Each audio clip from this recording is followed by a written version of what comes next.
بسم اللہ الرحمن الرحیم۔ ابھی چند دن پہلے انڈیا کے اندر ایک پی جے بی کی تنظیم ہے، اس کی ترجمان نور پور شرما ایک خاتون ہے، اس نے نبی پاک صلی اللہ علیہ وسلم کی شان میں گستاخی کی ہے اور نبی پاک صلی اللہ علیہ وسلم اور حضرت عائشہ صدیقہ رضی اللہ تعالیٰ عنہ کے بارے میں نازیبا اور توہین آمیز الفاظ جو ہیں اس نے ادا کیے ہیں، اور یہاں تک کہا ہے کہ حضرت عائشہ رضی اللہ تعالیٰ عنہ کے ساتھ رسول اللہ صلی اللہ علیہ وسلم نے اتنی کم عمری میں نکاح کیا ہے،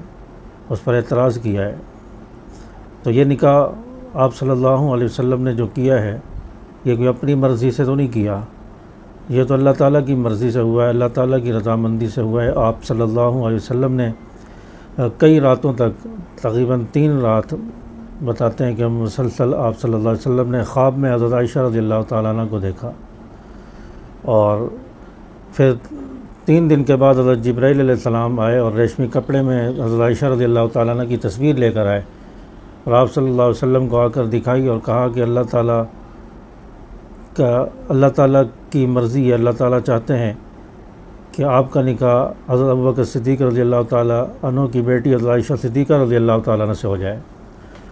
تو آپ صلی اللہ علیہ وسلم نے فرمایا کہ جیسے اللہ کی مرضی ہے میں اس کے لیے تیار ہوں۔ چنانچہ آپ صلی اللہ علیہ وسلم نے فرمایا کہ جو حضرت جبرائیل علیہ السلام نے مجھے تصویر دکھائی وہ بعینی ہی وہی تصویر تھی جو مجھے خواب میں نظر آ رہی تھی 3 راتوں میں، اور وہ حضرت عائشہ رضی اللہ تعالیٰ عنہ کی تصویر تھی، اور پھر جبرائیل علیہ السلام نے آ کر وہ تصویر دکھائی بھی۔ تو اللہ تعالیٰ کی مرضی سے عرشوں پر آپ صلی اللہ علیہ وسلم کا نکاح حضرت عائشہ سے ہوا ہے، پھر زمین پر بھی ہوا ہے۔ تو یہ نکاح تو اللہ کی مرضی سے ہوا ہے۔ جو نبی کے اس نکاح پر اعتراض کر رہا ہے وہ در حقیقت اللہ کی ذات پر بھی اعتراض کر رہا ہے اور اللہ کی بھی توہین کر رہا ہے،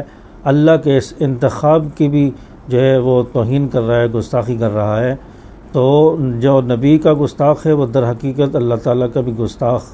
ہے اور ذات باری تعالیٰ کا بھی گستاخ ہے۔ تو حضرت عائشہ صدیقہ رضی اللہ تعالیٰ عنہ کے ساتھ نکاح آپ صلی اللہ علیہ وسلم کا کم عمری میں کرایا ہے، اس کی وجہ ہے، اس کی حکمتیں ہیں، کیونکہ کوئی عورت نبی نہیں بن سکتی، نبی تو مردوں میں آتا ہے اور مردوں میں نبی ہوتا ہے،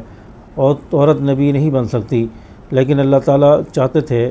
کہ کوئی کم عمر عورت نبی کے نکاح میں آئے اور پھر وہ نبی کے سائے میں پلے بڑھے اور بڑی ہو اور نبی کی تربیت اور صحبت اس کو ملے، تاکہ وہ پھر آگے آنے والے دور میں، آگے مستقبل کے لیے وہ پھر آئیڈیل بن جائے، اس سے رہنمائی لی جائے اور وہ نبی کے گھر کی زندگی اپنے ذہن میں، اپنے دل و دماغ میں محفوظ کر کے اس کو امت تک پہنچائے۔ تو اس کے لیے نوعمر جو ہے عورت کی ضرورت تھی، تو اس کے لیے حضرت عائشہ رضی اللہ تعالیٰ عنہ کا انتخاب کیا،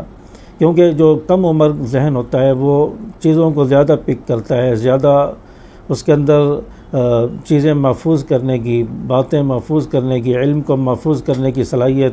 حدیثوں کو محفوظ کرنے کی صلاحیت اس کے اندر زیادہ ہوتی ہے۔ تو اس لیے حضرت عائشہ رضی اللہ تعالیٰ عنہ کے ساتھ نبی کا نکاح کروایا گیا،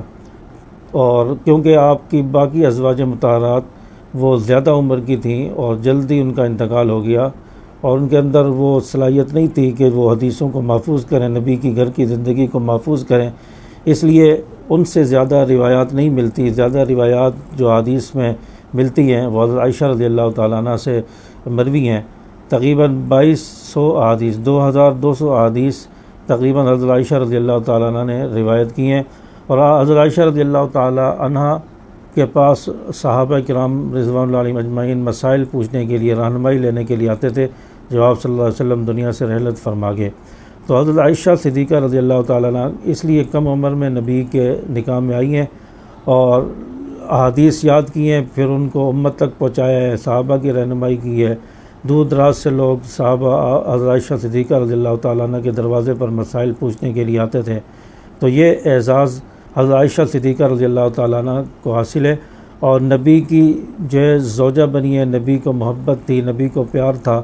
اور اتنی محبت نبی نے دی ہے کہ جہاں سے آپ پیالے سے ہونٹ لگا کے پیتی ہیں، نبی اسی جگہ سے ہونٹ لگا کے پیتے ہیں، اور آپ صلی اللہ علیہ وسلم عائشہ رضی اللہ تعالیٰ عنہ کو دلجوئی کے لیے، ان کو خوش رکھنے کے لیے مختلف کھیل دکھاتے ہیں، اور حضرت عائشہ رضی اللہ تعالی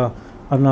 سے محبت میں ان کو حمیرہ کہہ کر پکارتے ہیں، اور آخری وقت میں آپ صلی اللہ علیہ وسلم کا سر مبارک حضرت عائشہ رضی اللہ تعالیٰ عنہ کی گود میں ہے، اور آخری وقت میں جو مسواک آپ نے چبایا ہے وہ حضرت عائشہ رضی اللہ تعالیٰ عنہ نے پہلے چبا کر دیا، اور اس مسواک کو حضرت عائشہ رضی اللہ تعالیٰ عنہ کا لعاب دہن لگا ہوا تھا۔ تو یہ سب سے آخر میں جو